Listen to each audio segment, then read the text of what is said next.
are coming from Finland, both for a Trimble company. Trimble is a global company which helps and tries to transform the way the world works. So I like very much that slogan because it kind of tells quite much. We try to digitalize world of our customers, users. So we do work on the agricultural, on the GPS and satellites. And me and Paula, we are coming from a construction industry side, so buildings. And our product, Tekla family, which is about construction engineers, which are using for planning huge skyscrapers and stadiums, Olympic stadiums. And I think we're doing amazing work with that, and we are working on that product to make that possible. I am, as an engineer manager, I have been a software engineer for 8 years, working on Tekla structures. After that, now, for the last 5 years, I have been leading DevOps infrastructure team, so which have been making possible our more frequent ability to release internally to automate the tests and installations. Yes, and my name is Paula Hellemaa, and I take care of the user feedback program in Trimble Solutions, which means that it's my job to engage the users in the development of our products. Lovely. So, Natalia, you mentioned that you manage a DevOps team now? Yes. So, what would you say DevOps sort of means to you, and how do you employ DevOps in your team? This is a very interesting topic because I totally thinking that DevOps is not the team itself, it's that process that everybody is working together on the making things to accomplish as a teams, as a multifunctional teams. But the reason why I'm talking about I have been leading the DevOps team is because our team have been making that possible. So we have a built-in infrastructure in our company where we have all the automation or ability to deploy things fast, to make then our development teams, which have kind of every specialist like QA and UX, to be able to do the features. So if the framework is there and it's available, then that DevOps culture is in a company is much easier to every development team to be independent and do the features like they want. Mm-hmm. So you mentioned that you're deploying quickly. So how frequently are you deploying to production? This is a kind of interesting question in the sense of I would like to separate commercial releases and then the kind of being ability to deploy fast. For our customers, as we are in the construction industry, it's kind of traditional processes. They have very long history, long expertise on the topics. They build big buildings, so for Olympic stadiums, my project take a couple of years. So usually they don't want to change their software very frequently. And we have desktop software, so on Windows, which means that they might even keep the same version for a couple of years. But for us, it's very important that we, as a software company, we develop things faster. Which the ability of us to deploy things and to make automatic installation is about 1 hour after developers are doing change. Wow. And the whole infrastructure is towards that. And then our customers would like to change to more faster. Our ability is already there. So I think it's very important in that sense. Yeah, great. And so one of the themes of UXDX is sort of bringing UX and user feedback and user research sort of into that development cycle. So can you tell us about how you're doing that at Trimble? Yes, we have a user feedback program where we have selected customers that are active, giving feedback on local support, and we have then invited them to be part of the user feedback program. We give them our test packages, the work versions that we are developing features on with, and we ask them to provide feedback on that. And they do that while we are still on the development stage, so we are not giving them like beta version right before release, but we are taking them in at early stage of the product development. And we also, in user feedback program, we give them test cases or feature descriptions. So we ask them to focus on specific features that we are working on and then asking them to provide input. So what sort of iterations are you planning on bringing, and have you been watching the talks today? Is there anything that you're thinking about sort of bringing in the future with regards to either DevOps or testing? Like what technologies, what tools, what are you excited about? I think quite much of that fast prototyping things which people are talking here. So prototyping is very important for us too. So we have been doing large UI renewal things and that kind of projects which need very much prototyping and functional testing. And going to the users and talking to them if that project is fine enough, I think that's very good keeping forward. Yeah? No more? Nothing further. Okay, great. So what else have we got here?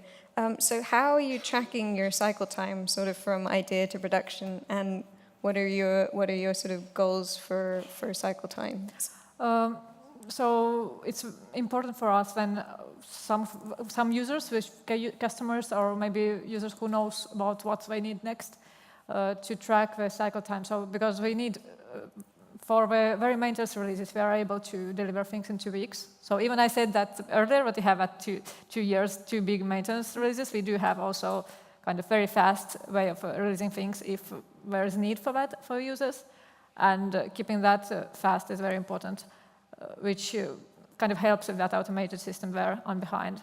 Mm-hmm. So, and that also helps with understanding how much we use time for testing, how much we use time for automated testing, and how much we have from the idea to UX to take into time, to going through paper prototypes or going with, I don't know, PowerPoint slide to the user or functional prototypes. So for that reason, yes, we do follow up how much it will take time on each phase. And can you sort of quantify the increase in production that this sort of really fast release speed has made for you? Well, the faster release cycles gives us the possibility to get feedback on earlier stage and get this incremental way of developing. So we can give in short cycles the same feature that we develop incrementally and collect feedback on that, and we can, with that, we can focus on doing the right things that bring value to our customers, mm-hmm. and then drop the development for those features that they don't really need and they don't see any additional value.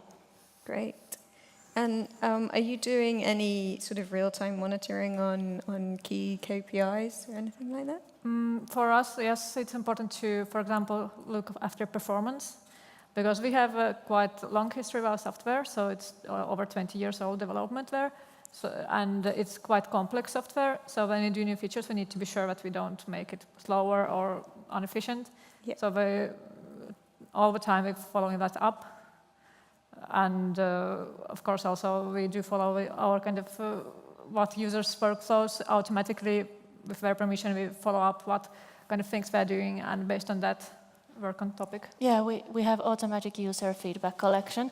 So our users give us the permission to follow their clicks on the user interface. Oh, wow. And then we get a log. We see which workflows they use and how much they spend on each command. And then based on that, we can identify new workflows that we weren't aware of before, and then make those workflows easier for our customers, bring them more visible in UI, and bring maybe like remove extra steps and make it more efficient. Is that tooling that you've built yourself, or is that a specific piece of software that you're using to do that? It is inbuilt in the software. It has been there already like 10 years, so we start having quite a lot of data there. That's amazing. And are you doing any? How are you gaining useful insights from your data? Are you doing visualizations? Like how are you gaining insights? Well, data mining, and then like with customer interviews, we sometimes spot that they have some like difficulties with our software, and then we search their data and find the functionalities, and then mm-hmm. investigate what they are doing, like how they are using the software. It might be that we need to improve the documentation sometimes, because we have given too vague instructions on how the feature is supposed to be used, and they might be even misunderstood sometimes.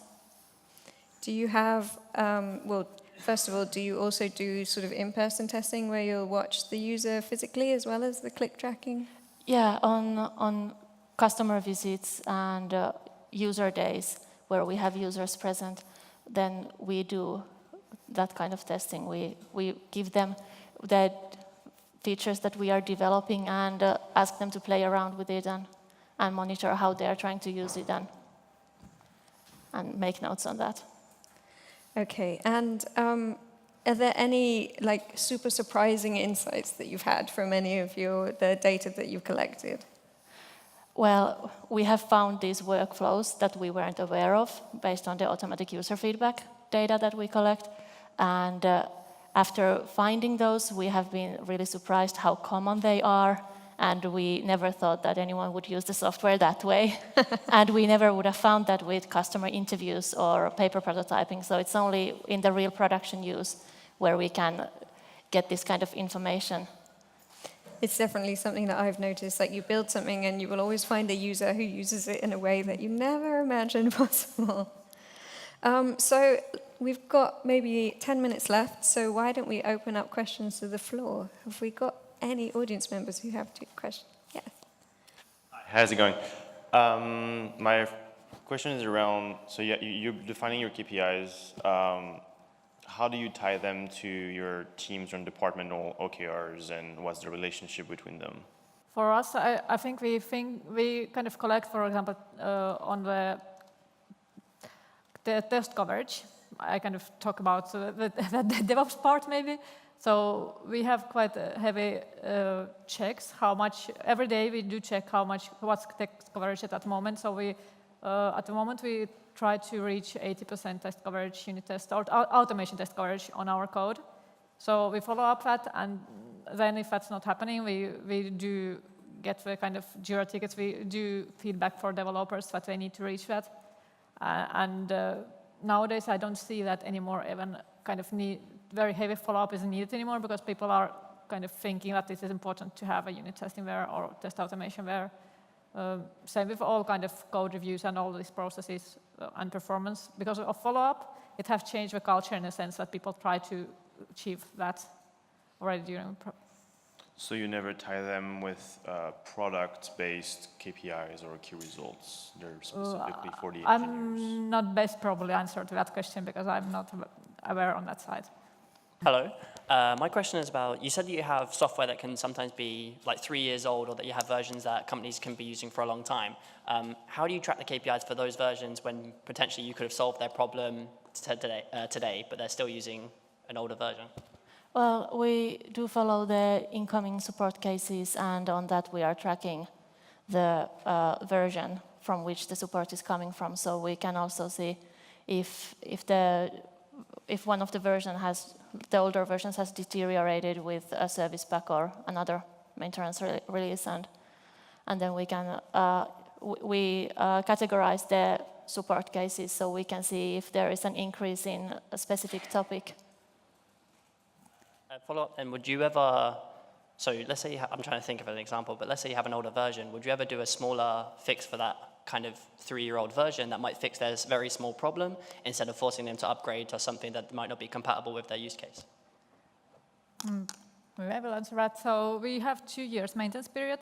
So we do try to push our users to take a newer version and newer maintenance versions into use because there is no point of, it's quite costly to update the old versions. Mm-hmm. So in that sense, of course, if we have big customers who work on older version and we're building, I don't know, some Olympic stadium, then we do think of some crucial defects we do fix for them and do deliver special packages very fast for them.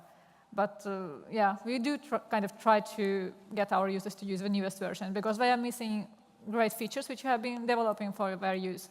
So we don't kind of want our users to be in the old versions. Cool. Thank you. Thanks very much. I think my question is just, sometimes, I mean, product teams can be very focused on new features and new functionality and building those. And then in what ways or what channels do you highlight these? Because they're kind of, it's not as attractive to tackle the older problems that users are having versus the newer things that want to be built going forward. So what kind of channels or inroads do you have to getting things into the backlog? I'm not sure if I totally got the question. So we do kind of deliver, the maintenance value is very important for our, for example, steel customers. They have been using the steel structures for a very long time, our software. So they value that kind of maintenance features there. And we do bring them in service packs and the kind of maintenance releases for them. Okay, so it's many of these might get resolved in maintenance releases for it's not, I guess, like, I suppose what I mean is you need to have a voice or a kind of a playing field at the table to get things into the backlog, or is it just driven by the size of the customer and the necessity of the contract that you have with them? So it's all based on the contract, the maintenance contract in this situation. Yeah, okay. We have very large user base. So we have our product is used in 30, we have an office in 30 different countries. So we have, now I don't remember exact number of languages, but it's a huge amount localization, which means that kind of key customers support on very important cases. Of course, we do prioritize differently.